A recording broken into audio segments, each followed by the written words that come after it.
over here, people liked it more than my. Uh-huh. Yeah, it's funny how the different territories like different things. So we went back to the sing-songy psychedelic pop that we did earlier, and they liked that better.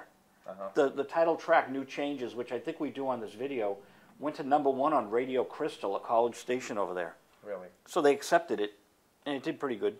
Mm-hmm. And this was the kind of tour. We didn't tour France, but we toured Boston Uh-huh. behind our French album.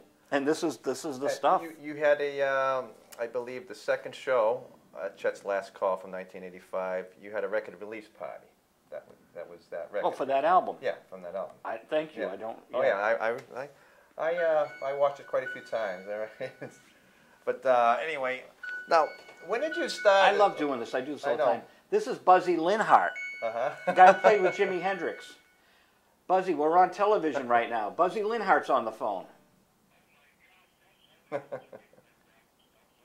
You never know what's happening on live tape, people. You won't know what Buzzy's saying, but can I call you back in 10 minutes? It's Buzzy. He played with Jimi Hendrix. I just saw him Friday night with Ian Lloyd of Stories and Phoebe Snow and David Maxwell. He was brilliant. Buzzy, you were brilliant at the Cutting Room in New York. July 7th. I'll call you right back. He had great teachers as his only excuse. And we'll call Buzzy back after this announcement from your regularly scheduled sponsor. Bye, Buzz. I'll call you right back. Sponsor? What sponsor? But anyway. All right, Joe, I got to ask you. Is that hilarious? Isn't that fun? That was Buzzy Linhart. At least nobody called to bring home the milk and bacon and all that. No, but Buzzy played with Jimi Hendrix and Al Cooper, and he played Carnegie Hall. But we saw him July 7th of this year, 2006, at the Cutting Room in New York. The place was packed. And Brother Louie, Stories, Ian Lloyd got up and sang Brother Louie in the middle of Buzzy's set. It blew everyone away. And Phoebe Snow, the poetry man, she came up. It was a great time, and the place was packed. And Buzzy, oh man, Buzzy went into the Carly Simon tune he wrote for her, The Love Is Still Growing. It sounded like Pink Floyd. And you know we lost Syd Barrett this week. Yeah, that's right. So I said, Buzzy, when you do The Love Still Growing, it's so cosmic. And he's playing these open tunings. After bouncing around on the stage, he's playing these open tunings, very Floydish. I said, you gotta, at the bitter end this Thursday night, you gotta dedicate it to Syd. He said he would. And we dedicate this to Syd. All right. Have I veered off the topic yet? No. What happened to Syd now? Oh, Syd, well, after the LSD casualty, of course, he went into a catatonic state, and I guess he had diabetes and other things. There's a lot of, they don't really focus on how he passed away. When you go into Google today, in the news, all the articles are like Syd, and, you know, when he, in 1965, he and, who was it, Roger Waters, founded Pink Floyd, and would there be a Dark Side of the Moon without, you know, if Syd didn't go crazy? Yeah, you never know. Who knows? You know, we came pretty close to losing Dave Davies last. I didn't know that. He had a stroke, and I know he had a stroke, but I didn't know we came close to losing him. Yeah, well, he almost didn't make it. And they just put out a great new record by him, Transformation. That's right. Yeah. What a great record! In fact, the cover, I believe, the cover of that CD is when he was rehabilitating, and he painted that cover. I'm pretty sure that's the cover that he painted when he was rehabilitating from his stroke. You know that I'm a rock critic, right? Of course. In my new life. Of course I do. And if you go to allmusic.com, I really loved that Transformation album. So allmusic.com, put in Dave Davies, and you can read my review. One of my heroes. He really is. He's been on my show. He's a sweetheart. You know, he let us videotape him at the the old Bunratty's. Yeah, really. It was a Bunratty's.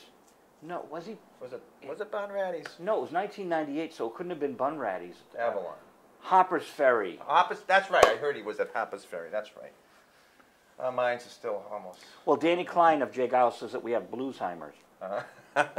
So, you know, he just, you know, and he's right. You know, I'm sitting there at Hopper's, and I'm thinking it's Bunratty's. It's not. It was Hopper's.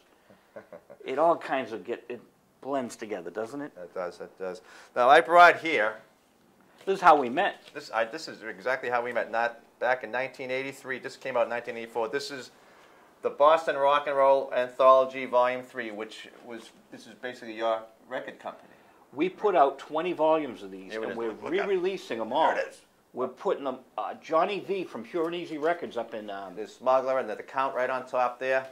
Johnny V from Pepperell is actually taking these covers, transferring them into the digital, and one a month we're going to release all the compilations. So if you got some extra Smuggler tracks laying around from those days, Oh, I do. I'll toss them on. Yeah, I do. I definitely do. Do you want to put them on? Sure, of course I will. We'll just add them on as extras.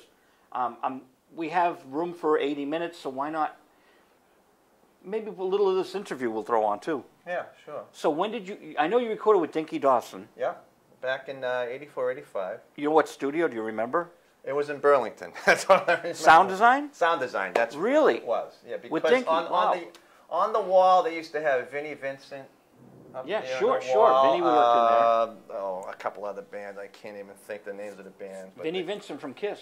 Yeah, He used to work up there with Hirsch Gardner. I think he did the Vinnie Vincent Invasion, maybe some tracks there. And UK Squeeze, I remember, was on the wall there too.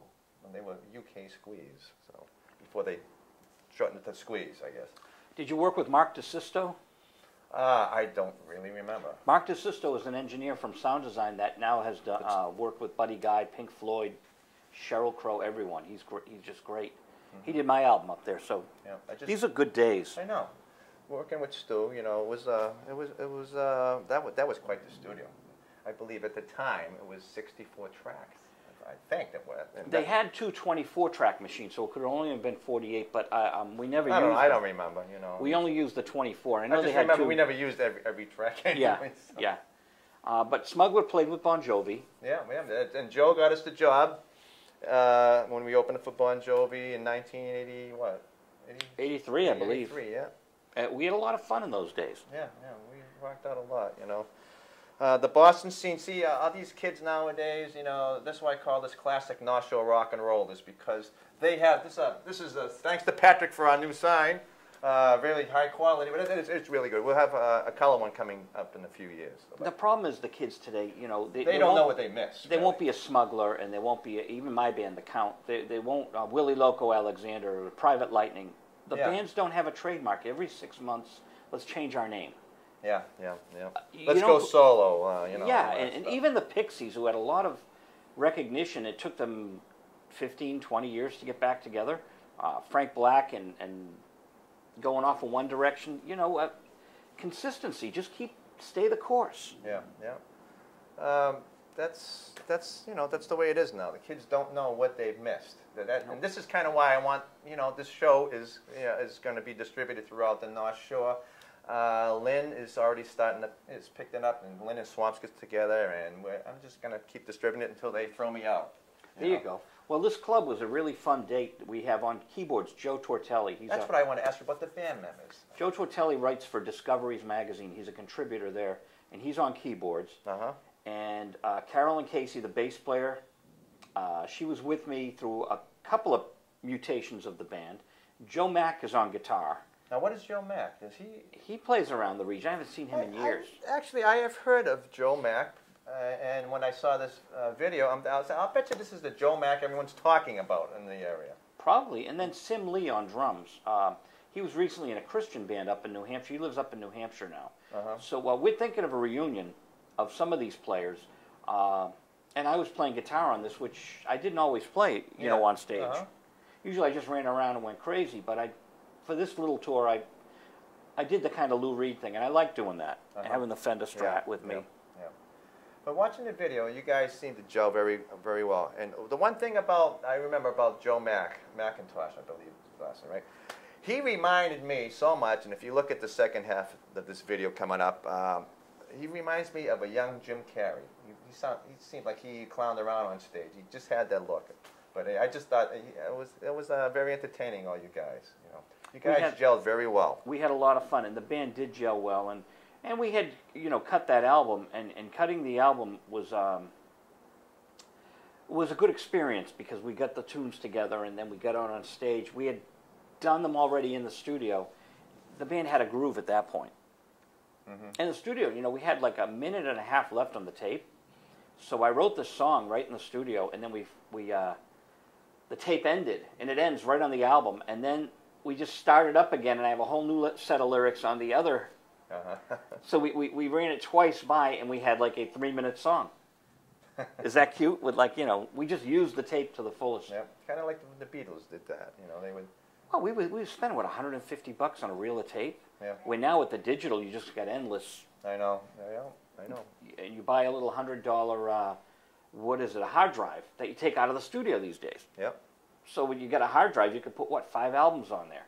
You're not worried about, oh, God, another $150 for another That's reel. right. Yeah. Analog, but that's how it was.